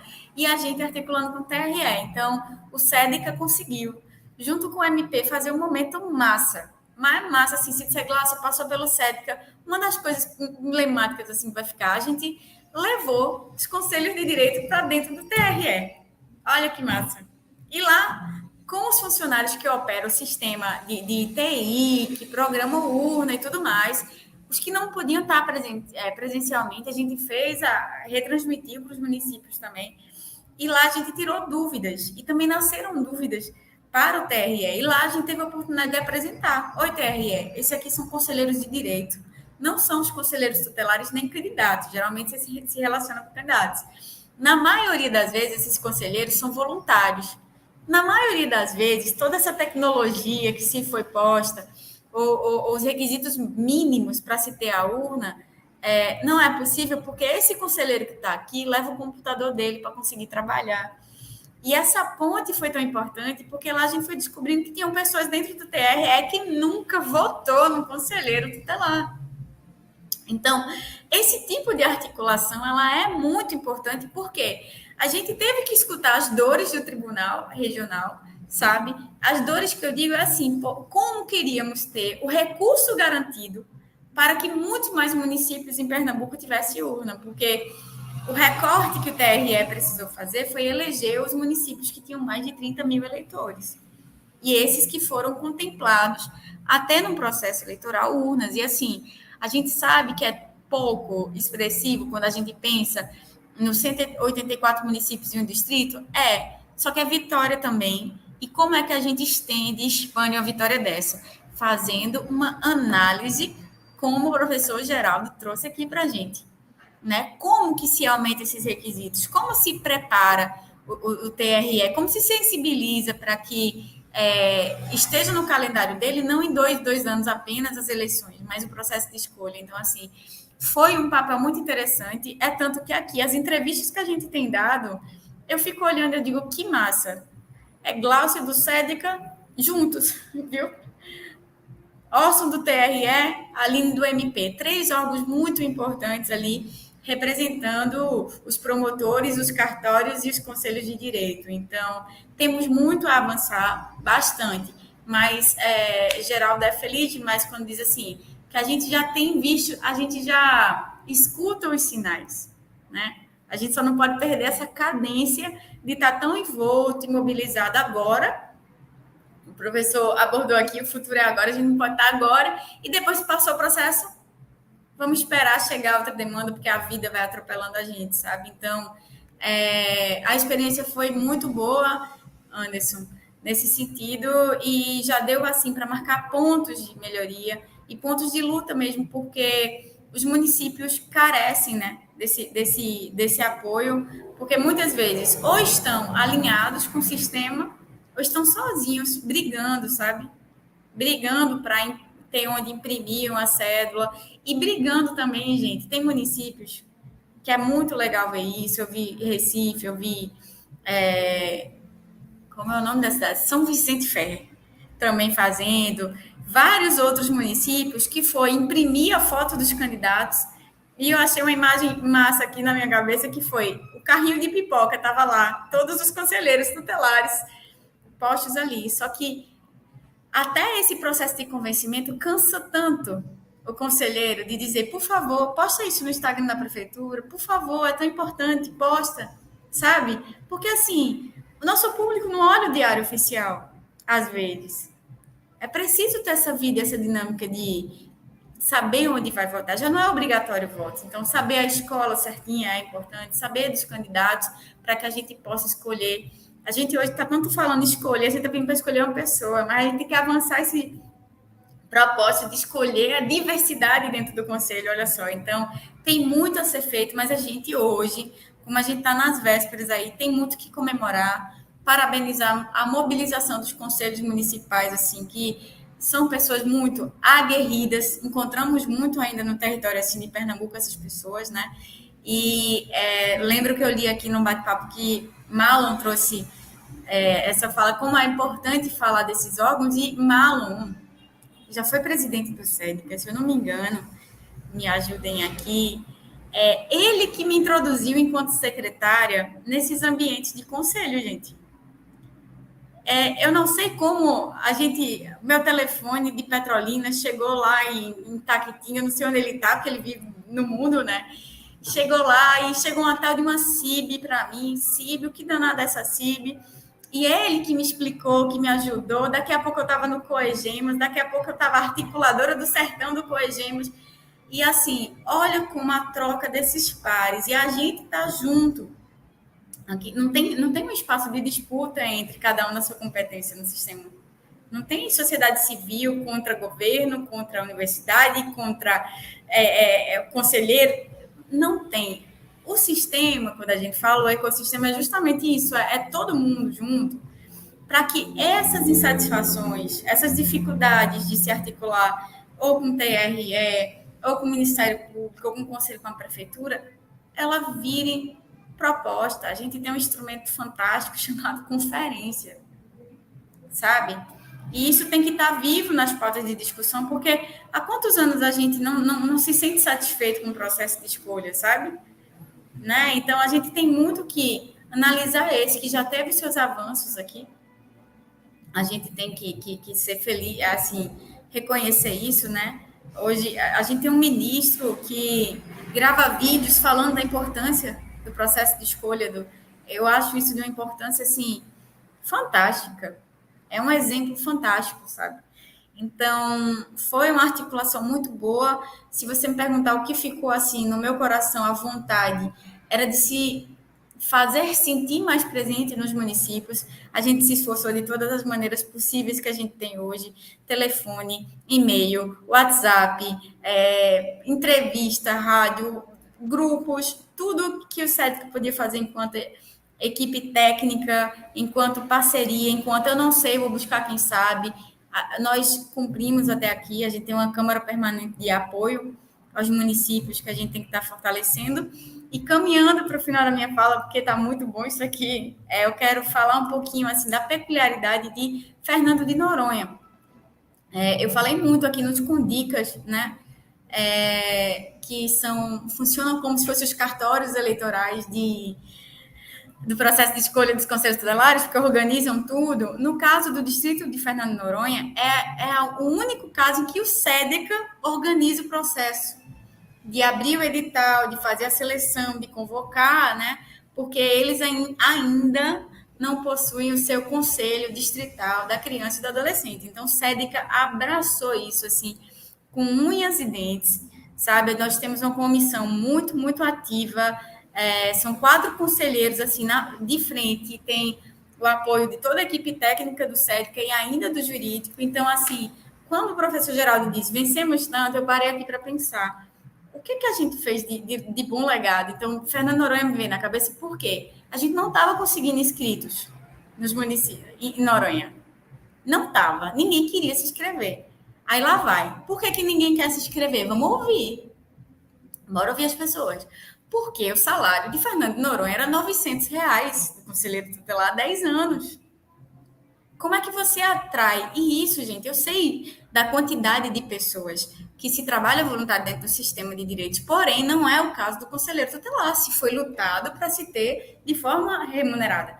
Então, assim, o SEDECA participa da construção de nota técnica, de um pedido de reajuste salarial, o Ministério Público entra com parceria também, a gente submete isso ao governo do estado, e eu digo assim, coisa de se tratar pessoalmente com a governadora Raquel, e chegou na LEP o projeto de lei. A gente vai alterar o salário de Fernando de Noronha. Então, isso é usar o palco da democracia, que é o espaço de se discutir, mas entregar resultado. Ninguém quer só ir falar, né? Então, assim, a gente já vibra com a lei chegando para a LEP aprovar, né? A gente conseguiu um maior número de inscritos e a equipe do SEDECA, né? Os conselheiros estão indo para Fernando de Noronha para realizar o dia D. Então, quando a gente fala em vários Pernambucos, e eu vou fechar, e Glaucia se gaba tanto em falar, poxa, resolvemos o Conselho Tutelar de Noronha, as pessoas pensam que Noronha é só o paraíso turístico, né? Mas lá tem criança, lá tem adolescente, lá tem o fator Noronha que, às vezes, traz insegurança alimentar de uma criança ou adolescente não conseguir acessar uma fruta, a depender da baixa temporada. Então, lá existe também a necessidade da garantia do direito da criança, do adolescente, da pessoa humana como um todo. Então, vê como o nosso Pernambuco é vasto. Tem essa necessidade no arquipélago ali, em Noronha, tem no sertão pernambucano, tem na Zona da Mata, tem no Agreste.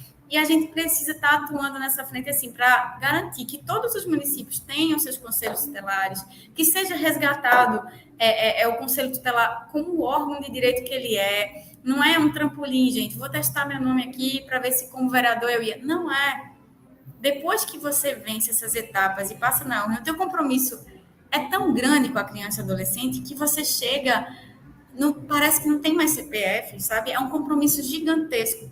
E a gente está aqui para apoiar, assim, ouvir, ver qual é o nó técnico, né? Assim, onde é que o município não está se entendendo com o TRE ou com o Ministério Público, chegar junto na articulação para entregar resultados que dê fôlego aos nossos colegas e parceiros, conselheiros, de dizer, dá para militar ainda, deixa eu ganhar esse fôlego, dá para ganhar, dá para avançar, porque tem quem trabalhe sério. Então, assim, não sei se a gente já vai se despedir agora, se é a última fala, mas quando eu falo de tudo isso, de todas as reuniões, articulações, conversas, e-mails respondidos, telefonemas atendidos, dúvidas tiradas, o que eu estou tentando convencer as pessoas aqui é que existe tanta coisa antes do dia 1º, e o teu papel é ir lá votar, sabe?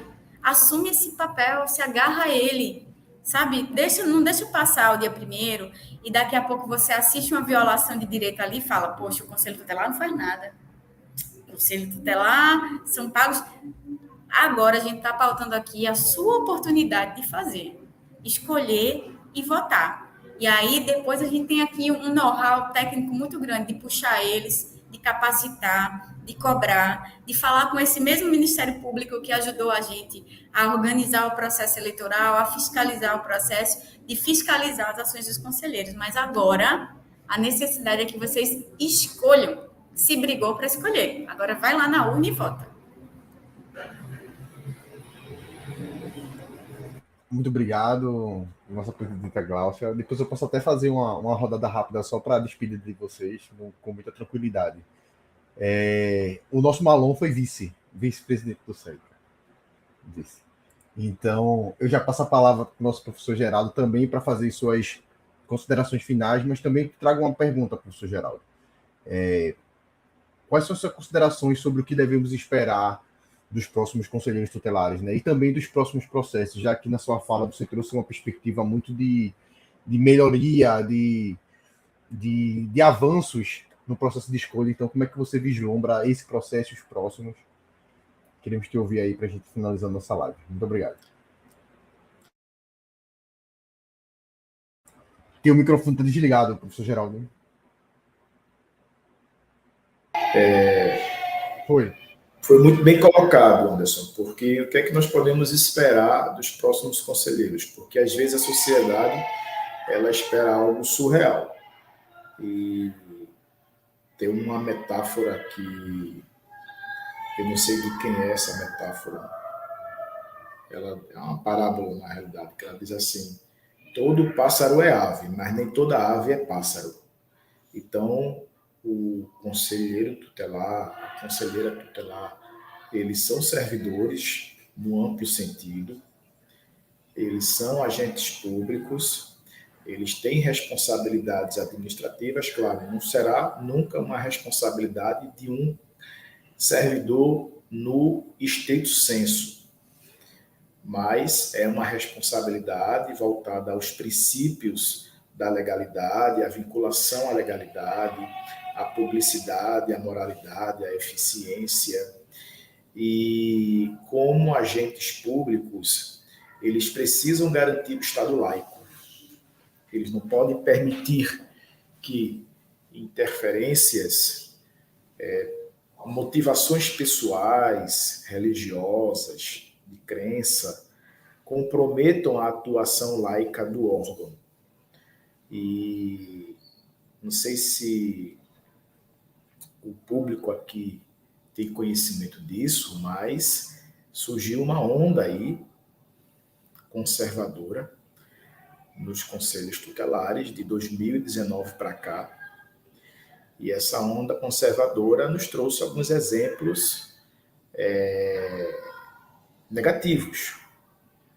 Por exemplo, aqui na cidade de Olinda, teve um fato de uma mãe que perdeu a guarda da filha porque frequentava um terreiro de matriz africana e o pai, não concordando, procurou o conselho interviu, isso segundo uma reportagem do site É o País. Aconteceu também algo parecido na cidade de Araçatuba, em São Paulo, porque existem conselhos que são compostos por quadros conservadores. Eles não estão lá para ser nem conservadores, nem progressistas. Eles estão para ser o Estado laico, o Estado com E maiúsculo. Não é o Estado governado pela governadora Raquel Lira, é o Estado como máquina política administrativa, que também é o Estado-membro, mas eu me refiro aqui ao órgão de Estado, Conselho Tutelar. Então, isso é algo preocupante. E aí, o eleitor, a eleitora de domingo, precisa sair de casa com essa percepção. Ele está lá, o conselheiro que ele vai votar, ele vai representá-lo para defender o Estado laico. Não é o Estado fundamentalista. Isso é o que nós podemos esperar dos próximos conselheiros e conselheiras que defendam, de fato, uma pauta para as infâncias sem nenhum tipo de discriminação, sem nenhum tipo de preconceito de sexo, de raça, de etnia ou religião ou crença. E o que é que podemos esperar para os próximos processos? Embora tivemos todo esse esforço do Ministério Público, da Justiça Eleitoral, da Defensoria Pública, dos conselhos estaduais, dos conselhos municipais, embora se reconheça todo esse esforço, a gente precisa pensar que a legislação ela pode ser aperfeiçoada.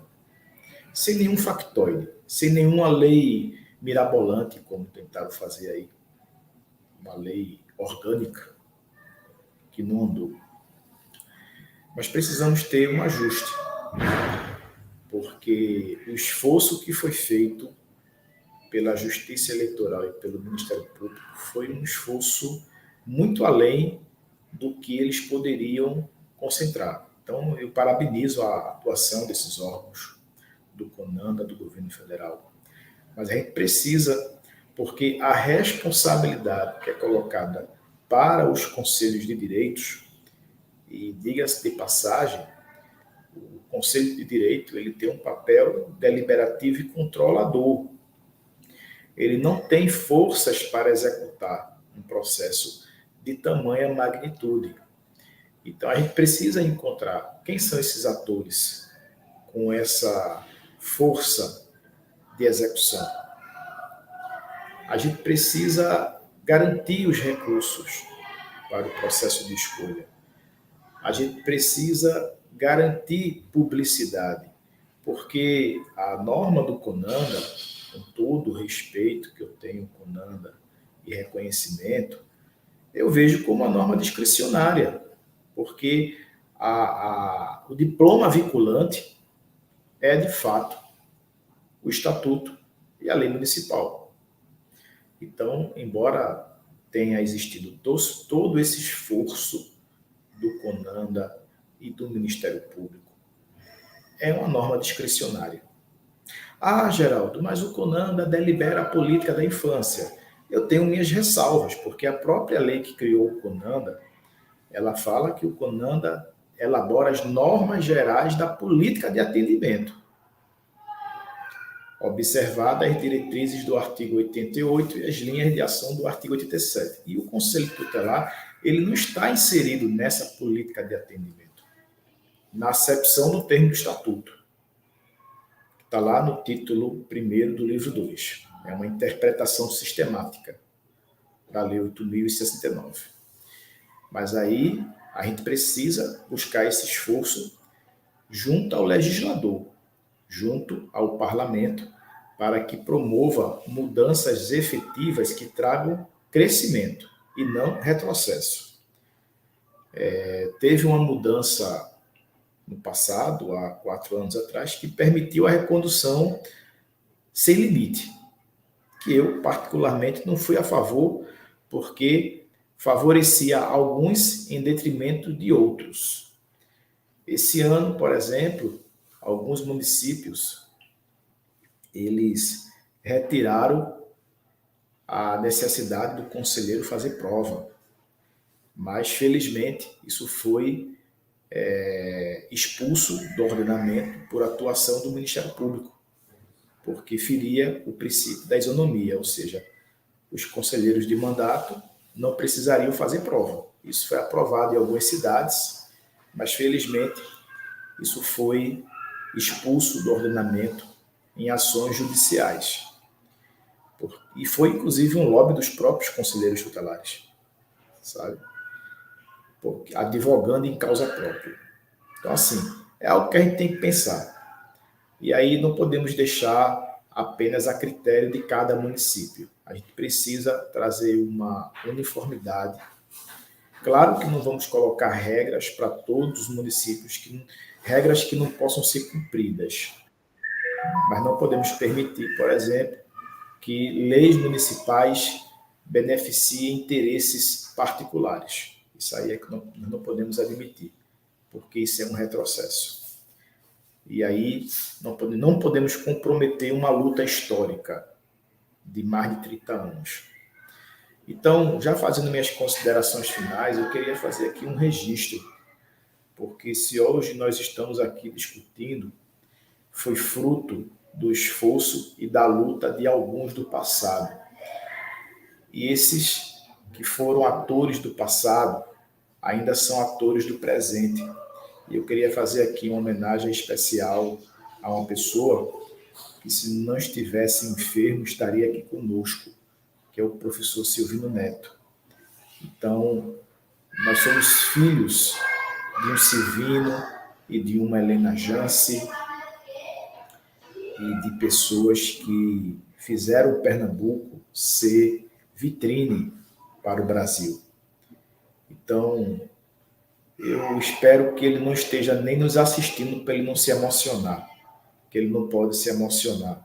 Mas quando ele puder assistir essa live, eu quero que ele receba aqui o nosso abraço, que receba aqui o nosso conforto, e que ele vai, com certeza, nas próximas lives, participar conosco.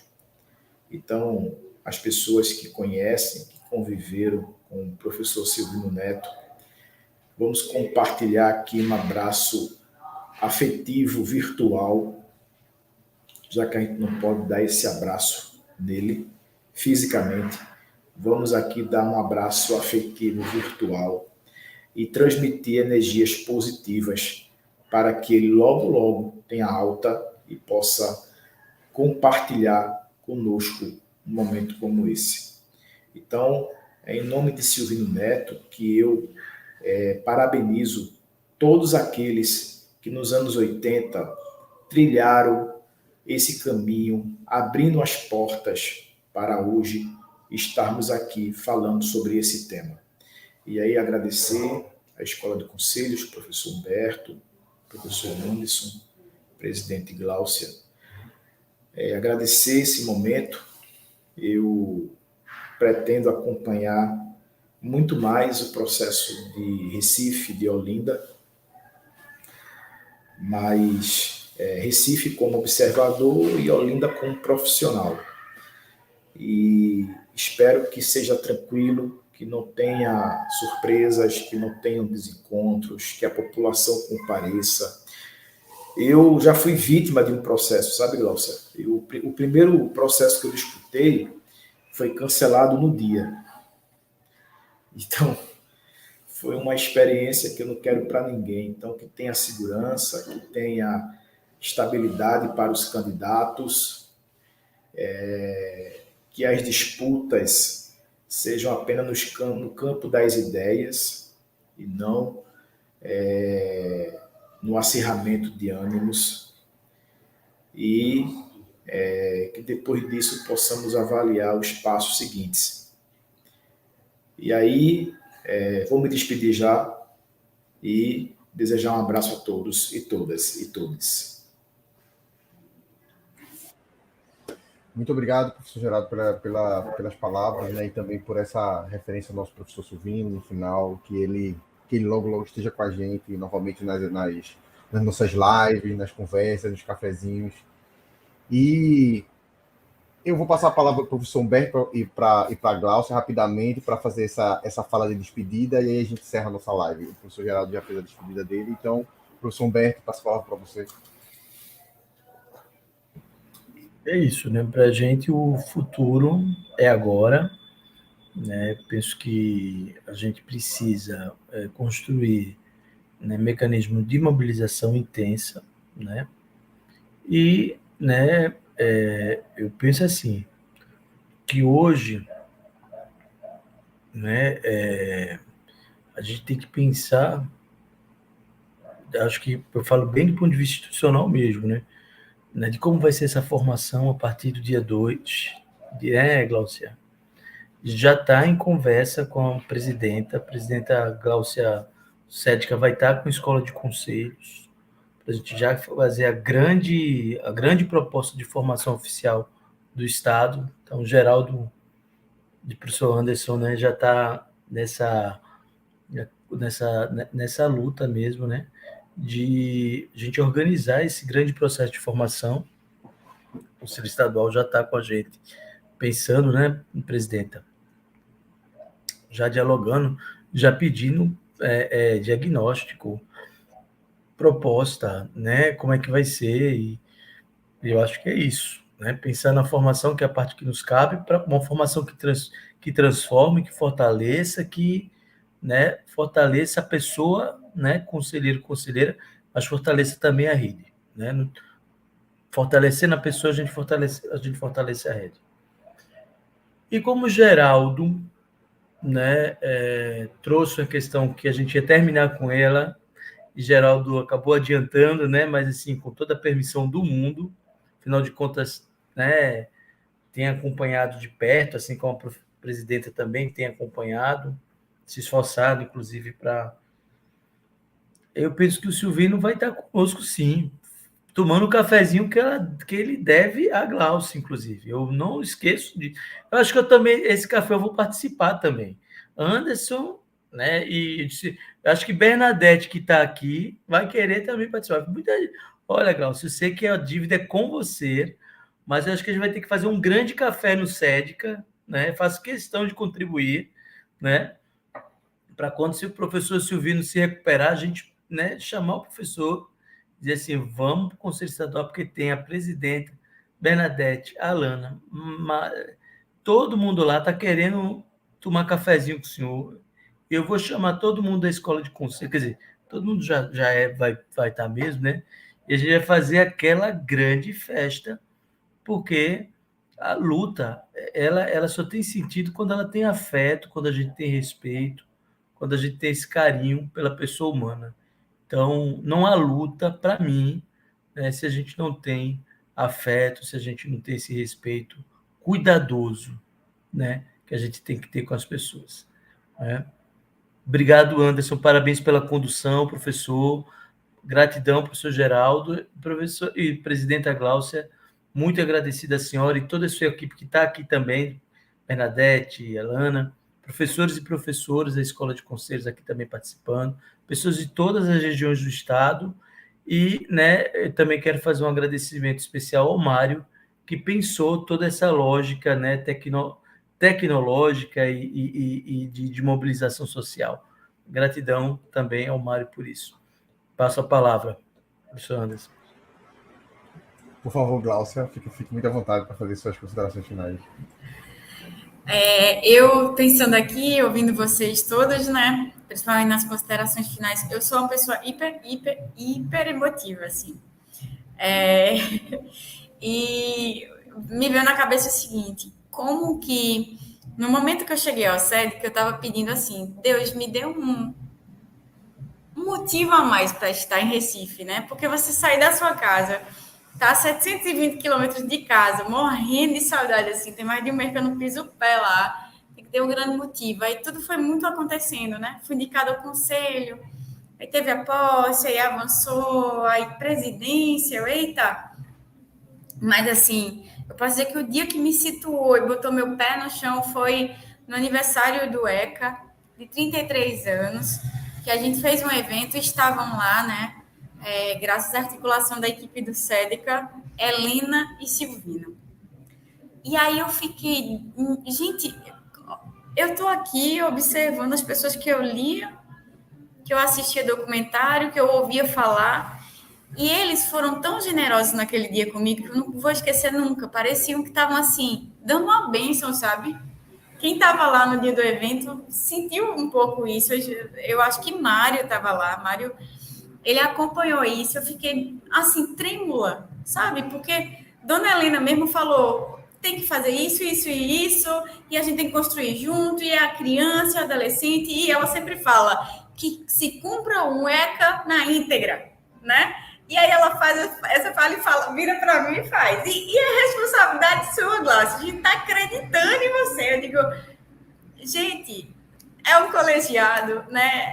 É uma bênção muito boa. E teve o professor Silvino no mesmo dia que me presenteou com um livro que tem outra cena emblemática que Anderson gravou, que eu leio um trecho desse livro para os municípios, enquanto a governadora do estado segura o livro do professor Silvino, né? E ele me presenteia com esse livro e a gente marca de tomar esse café. E aí eu falo quase que diariamente com Késia, assim, em uma oportunidade que ela assista aqui, a gente manda abraço para a família, porque é uma resiliência, tem sido uma luta muito, muito grande, né? Então, assim, eu sempre, como estamos hoje? Como estamos hoje? Porque, assim, além de tudo, ele me prometeu um café. Não me prometa, vamos tomar um cafezinho? Ou então, vá visitar meu projeto? Eu vou. E a gente estamos aqui ansiosos, né, pelo retorno do professor Silvino, e eu me sinto, assim, agraciada de ter tido a oportunidade de ser novata diante de vocês, dentro desse sistema de garantia aqui no Conselho Estadual, mas está sendo tão abraçada. E tem sido muito, muito, muito bom caminhar ao lado dos colegas conselheiros, da equipe do SEDECA. Eu aprendo todo dia, professor, com elas. Eu aprendo absolutamente todo santo dia, assim, com elas, em conversa. A gente tem nossa memória lá, viva, Márcia, a gente sempre busca. A Lana, a gente tem um estilo muito, muito parecido. Então, assim, sabe, quando juntam uma galera que quer que as coisas deem certo, o futuro é que dê certo, né? Então, esse é o nosso compromisso do SEDECA, honrar a história de todo mundo que passou aqui. Quando eu falo disso novo, ou que a gente está se movimentando, não estou falando que a história do SEDECA começou agora, sabe? Começou antes, tanta gente boa, massa, passou por aqui. É uma honra para a gente estar aqui hoje. E a gente deseja honrar esse espaço, né? Então, eu agradeço demais o convite. Eu estou feliz de estar aqui conversando com vocês. Acho que se eu desenhasse há 8 meses atrás esse momento aqui, eu estaria pelo menos assistindo, porque eu sempre me inteirei, né, dos movimentos. Então, obrigada pelo papel social que vocês têm, obrigada, Anderson, pela condução aqui maravilhosa, professor Geraldo, que agora, ele hoje, depois que ele me mandou a primeira vez, um artigo e uma lei, agora é compromisso.